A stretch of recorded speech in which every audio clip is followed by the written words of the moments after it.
சொர்க்கம் வேண்டுமா, வைகுண்டம் வேண்டுமா? ஒவ்வொரு மாதமும் அமாவாசை பௌர்ணமி தினத்திற்கு அடுத்து வரும் 11ஆம் நாள் ஏகாதசி எனப்படுகிறது. அவைகள் சுக்லபட்ச கிருஷ்ணபட்ச ஏகாதசி எனப்படுகின்ற நிலையில் ஆண்டு முழுவதும் வருகின்ற ஏகாதசி ஒவ்வொன்றுக்கும் ஒவ்வொரு பெயர்கள் இருக்கின்றன.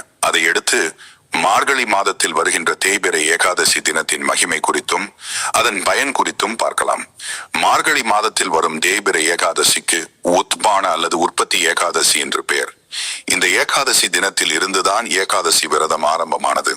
இந்த ஏகாதசி விரதம் இருந்தால் பகையை வெல்லக்கூடிய வலிமை கிடைக்கும். கிருத யுகத்தில் முரண் என்னும் அசுரன் தேவர்கள், முனிவர்கள், பொதுமக்கள் என அனைவரையும் கொடுமைப்படுத்தி வந்தான்.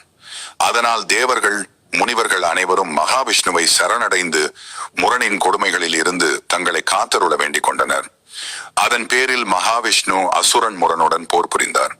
சுமார் 1000 ஆண்டுக்கும் மேலாக நடைபெற்ற போரினால் பத்ரியில் உள்ள ஒரு குகையில் மகாவிஷ்ணு ஓய்வெடுத்துக் கொண்டிருந்தார்.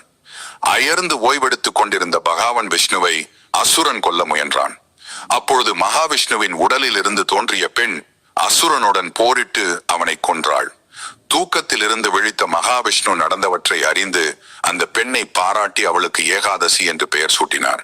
மேலும் ஏகாதசி தோன்றிய நாளில் விரதம் இருந்து வழிபடுபவர்களுக்கு சகல செல்வங்களை அருள்வதுடன் முடிவில் வைகுண்ட பதவியையும் அருள்வேன் என்று மகாவிஷ்ணு அருளினார்.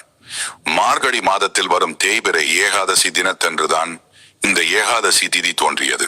அதனால்தான் இதற்கு உத்பான அல்லது உற்பத்தி ஏகாதசி என்ற பெயர் ஏற்பட்டது.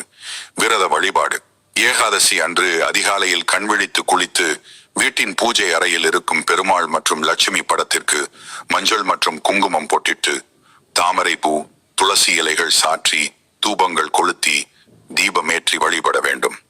ஏகாதசி திதி முழுவதும் உபவாசம் இருக்க வேண்டும். முடியாதவர்கள் துளசி இலை கலந்த நீரை அருந்தலாம்.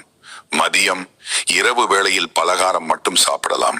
ஏகாதசி என்று அவல், வெல்லம் கலந்து நைவேத்தியமாக படைத்து சாப்பிடலாம்.